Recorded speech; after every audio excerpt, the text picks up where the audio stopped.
What's up? It's Johnny and tucked away his boss over here. You're tuned in to Wheeler's Weekend Jams live and direct right now. Wheeler's Weekend Jams live and direct.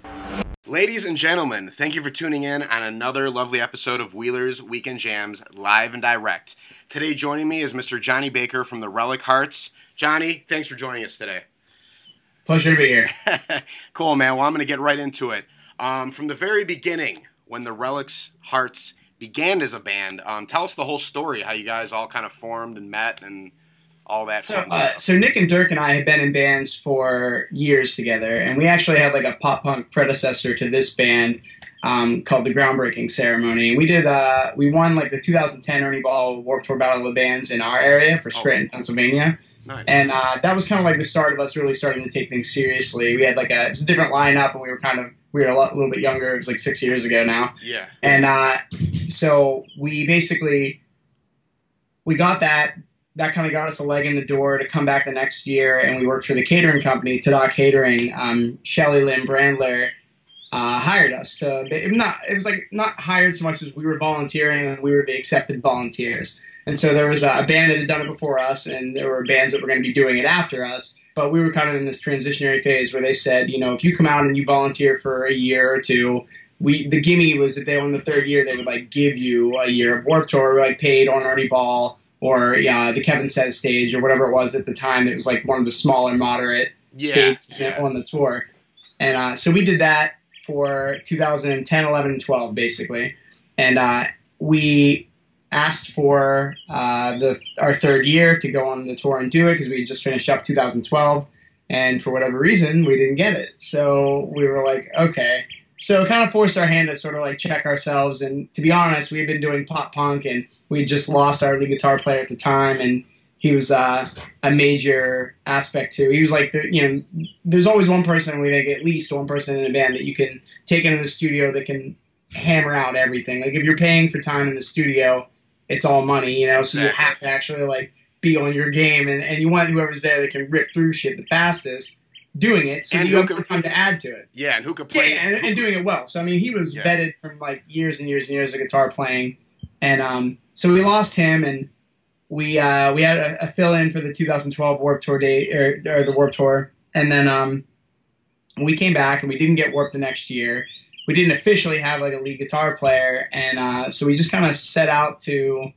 I started tour managing and doing merch for Our Last Night at the end of 2012. Randomly, I was in, I think, the Mansfield, Massachusetts date, and they were playing their local like break stage or whatever it was. And so I went over and I saw them. I remember it was just a torrential downpour that day, and I had done a tour with them previously with Alisana like 2 or 3 years prior to that. So I went over and said what's up and caught up with them a little bit, and just from being on Warped Tour, you're exposed to all the news outlets and all the sources. So I caught wind that they had a new record coming out, and I hit them up randomly because I had all their numbers from the last time we had toured together, hoping they were the same numbers. I was like, hey, if you guys aren't doing anything, I was fresh off of Warped Tour and didn't exactly feel like going home, and I had a psychotic ex-girlfriend, which I guess like everybody has, but I had one of those, and so like the plague, I was trying to just keep myself out on the road. Yeah. And so that's what I did. I asked them if they needed help on their summer run to support the record whenever it came out, or if it was already out. I didn't really know because like I'd seen things on Absolute Punk and all over the place, but I had no actual fucking clue when the record was coming out. Yeah. And they hit me up, said that they'd love to have me go out with them, and I mean, I'm like an iron horse driver. Like if I sit down at the wheel, I'm there for 9 hours because I like to drive. And Nick, our bass player, he's the exact same way. So, long story short, me, Nick, Dirk, Nick, and myself got off of Warped, and I went and did that tour with them. And I just kind of did it as a perspective to be out with. There's like this like level when you're like a smaller local band and you're just playing shows all over the fucking place just because you want to get out there, you want people to see you. And Our Last Night was a band, for example, that had been around for 6 years. So they were coming up on a decade, I think, by the time I started touring with them. And so I went out and I was kind of like learning more about how they did it, because every band's function is totally different. Like everybody's dynamics are just completely different from band to band to band. Exactly. One member's a drama guy, maybe, or in their case, they're all just total, so like sarcastic little dickheads, and they became like brothers to me. They're honestly some of the best people ever. And so Matt, who does a lot of engineering, was like, why don't you guys come up and do some songs with me after we wrap up this tour? And I was like, yeah, sure, that sounds great. So we paid him for a loose studio time. It was basically just like, here's some money. We're going to come in and just kind of collect the sound that we want to harness and work with from there. And so we did. We wrote these 2 songs. We wrote Trust, and then we wrote another song called The One and the Only. And Trust, actually, after the 2012 Warped Tour, Falling Universe was on it, and I kind of homied up with Ronnie here and there, and he had invited us to do some work with him in the future. So we took our 2 songs with no lead guitar player. It was just kind of like these loose leads of stuff. And I sent them over to Ronnie, and he really liked them. So him and myself and my guitar player, Aaron, who we kind of recruited through showing him where we wanted to go as a band, he joined. And I always toggle between calling him Aaron or Boss, but his last name's Bossinger, so we call him Boss. He's just Boss. And so we recruited him, and he and I flew out to be with Ronnie to do some reproduction on Trust. And then we came back, and the song had kind of morphed into something a little bit more vulgar, which was very like sticky of Ronnie, but wasn't exactly where we wanted to go with our band. And so we took parts of the instrumentals that we liked and then the melodies and things like that, and we were like, let's bring that back, and we did a 3rd version, and that's the version we released. But so we started basically just writing music together in a studio and getting ourselves in a position where we could design what we wanted to sound like and be the band that we wanted to be, and be able to spend time drawing from our influences and taking fresh takes on things. And so that's how we officially started. That's like a long-winded answer. But throughout touring with Our Last Night, I was doing a lot of learning. I was basically spending my time in the learning curve while we were all writing and getting ready to start figuring out what we wanted to do as a band, because we had no clue. In 2016, like, there's many ways to be a band, and you have to decide like what you want to do and where you want to be, and that's kind of going to dictate whether or not you're happy with, where you're making progress with your band. Yeah. And so we did. We just wrote. And then some of it got shelved, and we did a couple more songs with Matt, and we had like an EP's worth of material, but nobody knew who we were. So instead of us just rushing to put a bunch of stuff out there, we were like, well, let's, take our time and let's do videos for these, and let's like really kind of give everything the treatment so that we could actually, have something out there that if people found us later on down the line, they would have things to go back to. And so, like, one of my favorite things to do is to find, like, old bands' music videos from when they were, like, with their first music video ever versus their later, they've got a label behind them. There's money and budget and production being put into their videos. There's, like, a huge difference in gap in quality. So for us, it wasn't like, well, this video is good, but it could have been better. It was like, well, yeah, of course, anything could be better if you had $20,000 to dump into it. But if you don't and you're working on a budget, what we were doing was better and ahead of the curve of a lot of bands that are already out there doing it. And YouTube is not new to music people, obviously, but the way that people are absorbing music is totally different now. It's you kind of have to have like a visual element to it too. Exactly. And that was great because that kind of kicked the gears for us, and we were like, you know what? I really like the fact that we can do whatever we want, like whatever the fuck we want. We have. I think everybody in our band has an awesome sense of humor, and we're all pretty humble dudes, and able to be, we're able to show humility here and there, and so we don't have a hard time making fun of ourselves and making fun of each other, and that basically sets us up to do whatever we want, because the criticism that we're going to take the harshest is our own. We're not going to let anybody else tear us down more than we tear ourselves down. I mean, we are 1,000,000% our own worst critics. That's good, man. You guys seem to be on a comfortable level, and you guys are actually coming out with a new album. Tell us exactly how was the writing process for this album? Because usually, I mean, every band has a different way. But even before this, even before you guys headed into the studio, do you guys lay down the music first, or do like the lyrics come first, or is it all kind of just come scattered? Together? It was a total scattered endeavor. We had when we decided we wanted to start writing for Volatile, we didn't know much about what the record. Yeah, you kind of like go into it knowing like this is the kind of record we want to write, and so for us, we weren't playing out as much, but we wanted to, and we wanted to make sure that when we did play out, our set list was something that was really going to move us and be something that could move other people, and then the staples of what you want to go into your songwriting. You want it to be noisy, loud, or do you want it to be like you want it to have melody and be punchy and aggressive. You know, you just kind of choose these elements that are going to define your sound. And then we were like, I don't really want to define our sound to any one thing. Like, we all like all kinds of music. So we have songs on this record that are like piano ballads, and then we've got songs that are aggressive rock, and then we've got songs that are a little bit more ambient, reminiscent of like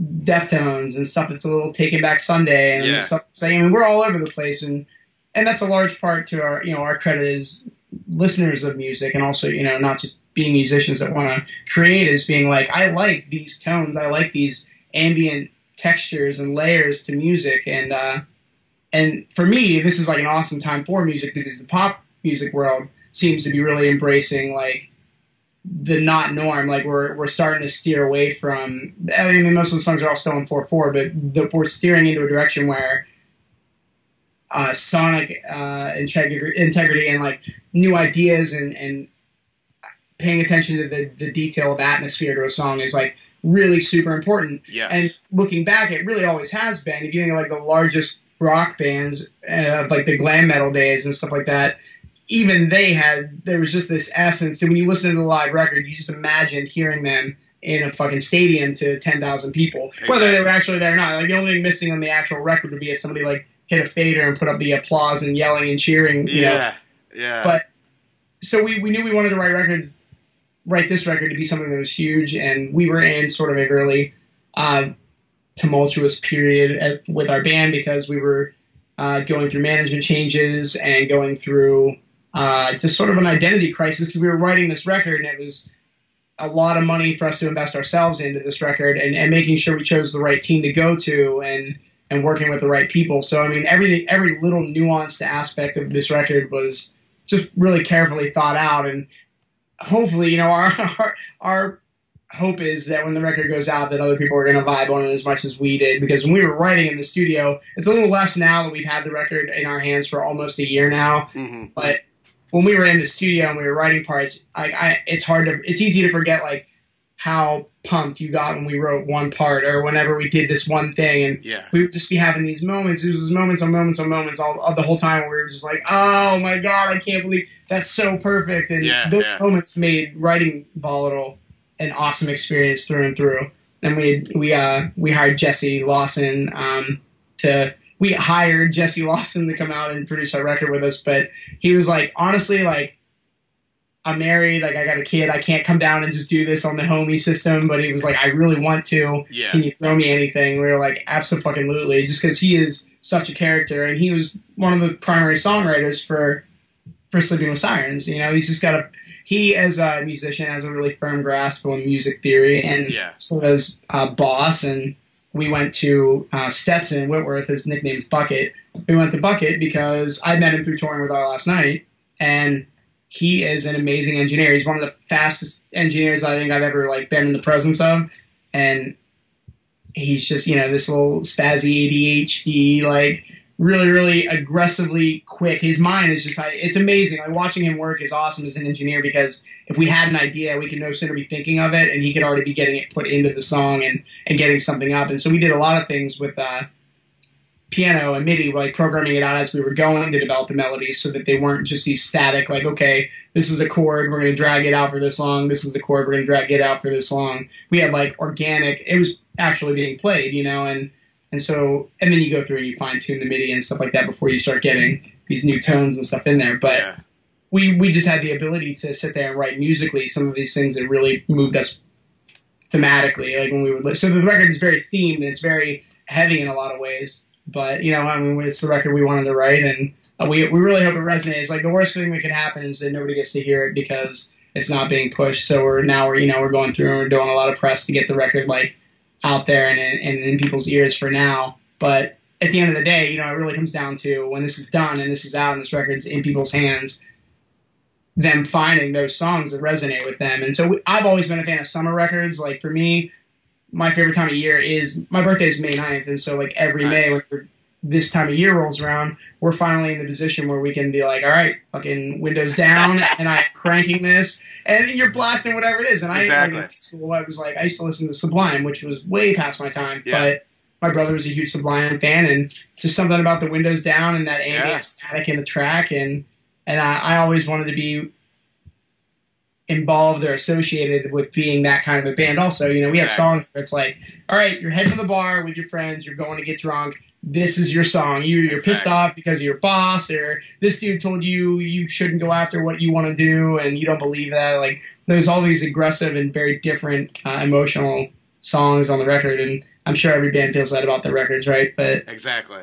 Well, hey man, happy belated birthday, and hey man, you guys are only halfway to paradise. See what I did there? That came way later. Like we titled that song. It was originally, we called it "Can't Make Up My Mind" because in our heads we kind of imagined the music video we were going to do for it, and we are still doing it. It's just the actual official video is still in post, and we shot it in a '50s diner. And so I was like, yeah, I really just want to have this like vinyl record, sit down on the turntable and have, you know, "Can't Make Up My Mind" was just this very classic like Elvis-y sounding song. That you would imagine, you know, just give it that old 50s style font on an old RCA Records, you know, thing, or Capitol Records, you know, vinyl. And it was just one of those things that we kind of, I attached myself to that. I was like, yeah, "Can't Make Up My Mind." That sounds like a song my grandma would have listened to. Exactly. And I loved the idea of that. But then we eventually, I was like, you know what, "Halfway to Paradise" is kind of what that really embodies what the song is about. And so we made the shift way later and filmed the music video for it and got it done. That's awesome, man. Well, congrats to that, man. And here you are, you know, making music that you love. And, you know, I'm always interested in, you know, a lot of musicians, just who kind of brought them into music, who were their influences. But if you had to name one person that you would want to thank for inspiring you to get into music and just helping you on your musical path, who would that one person be? It's kind of obscure. I would attribute it to two bands, because one of them, there were two different experiences for me for seeing music live for the first time as like a kid. And there was this band local to the Pennsylvania area called the Juliana Theory, and they were really big in the emo scene when their emo was first like really kind of emerging. Yeah. And "Emotion Is Dead" was a record that they had that really hit me, and I got it like for, I think there was a 2-song sampler that came out at Hot Topic, and I'm in my identity crisis phase where, like, I was fortunate enough to have actual asshole punk people working at my Hot Topic, like, really kind of bringing the culture to the shop. It's supposed to be, like, fed to the families. And while that was, like, being boomed, I was getting made fun of by everybody that worked in there. Like, they were like, "I get paid to be here. What's your excuse?" And they would literally just talk shit on me when I'd go in there. And I'd be like, "You know what? But I like this band, so I want this T-shirt." And I didn't go to shows until I was, like, it was different for me because, like, I don't live in Pittsburgh. I don't live in Philly, like, where we're from. Our music scene is not that big. Yeah. It's just seasonally big, you know. So we're right next to Penn State University, and so every year they do a thing called Moving On, which is one of the largest student-run performances every year, and they've gotten, like, Muse and all kinds of bands that come in and play. And so I got to see bands through that. And one band that I discovered that way was the Juliana Theory, and I'd seen them live, and Brett Detter, their singer, I met him, and he was like the first musician I ever like met, and got to say like, "Wow, that was really cool. Like, you just did this in front of all these people," and it wasn't a lot. It was maybe like 500 people. It wasn't like a huge mass of people or anything like that. But aside from the fairy tale of watching like old Metallica live DVDs where they're playing in front of like the Beatles or Jimi Hendrix in front of fields of people tripping on acid, 100,000 deep. Like, you know, that's not real because I've never been in that position to perceive that. But for me, it was like, you know, I go to these. So I would start to catch the Juliana Theory whenever they toured in my area. It was only like once or twice a year. And this venue, the Crowbar, which was like a huge staple in our area until it closed down a couple of years ago, was where I would go and see them. And then other than that band, this band Dredge. I know Dredge. The Bay Area, California, and I was always just enamored with the tones and textures that they were putting into their music. And it was their first records that I got into were really grungy and dirty, but there was something clean and interesting about them, and something that could be background vibey. And so I liked them as a band. And then I had a friend of mine that had introduced me to them that was like, "We're going to go see him play." And we went to Pittsburgh, and I saw him in Rex Theater with a couple. Really, it was like Me Without You, and this other band Beta was opening from them, which I've never heard of since I saw them at one time. Yeah.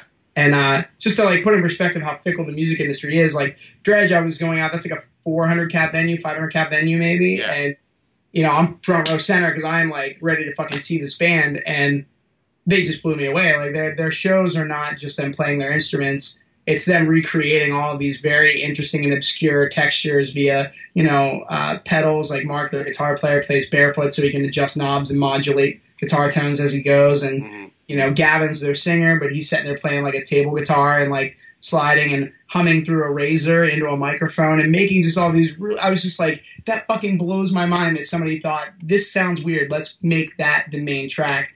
And they're not like the first to do it by any means, right? You've got like the White Stripes doing stuff where they're like running their vocal tracks through a guitar amp out of a guitar cabinet.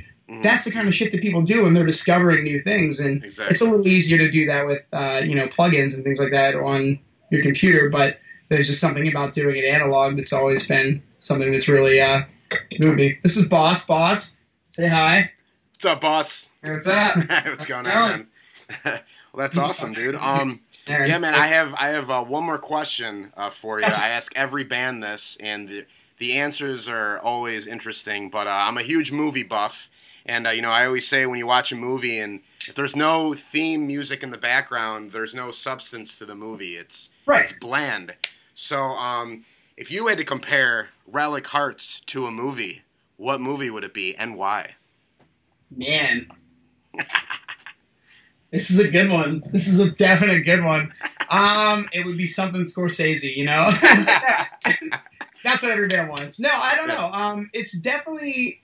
The new record for Volatile specifically. Debbie Does Dallas. Yeah, what is it? Classic. I'm just kidding. Deep Throat. It's definitely Deep Throat, for sure.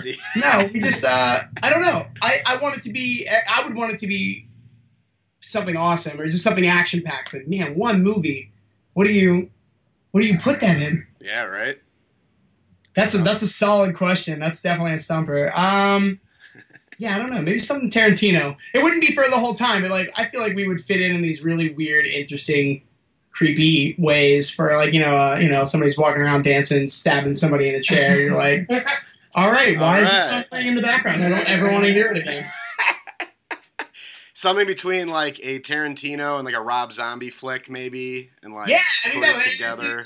I'm like, it's my absolute vice in life, but I love blockbuster action movies. So I would love to hear one of our songs in like Transformers or Fast and the Furious or just anything where like you would be pumped up by a certain scene. We've got some serious there's some awesome riffs on this record that I think just really kind of would set up really well for like a car chase or just some action packed Point Break. Swayze and Reeves. That's perfect. Boom. Not the new one though. Not the new one though. No. I want old school. Old school. No, I will not watch the new one. That's ridiculous. That movie's from like 1990. Absolutely. Anthony Kiedis, man, he shoots himself in the foot. Exactly. That's definitely that's pretty accurate. Point Break's a classic. I'm gonna say that's gonna be final answer for sure. Awesome. I helped you on that one, dude. Well, Jonnie, man, hey, thanks for doing this interview, and everybody who turned in this interview, thank you so much again. Make sure, how you doing, boss? Thank you for joining us. Make sure to go to WheelersWeekendJams.com, check out our website, and if you want to help us create more content, make sure to go to our Patreon page at patreon.com/WWJ. It's kind of like a Kickstarter for content creators. We're always going to have videos on there for free, but if you really like and support what we do, you could always throw in a buck or two.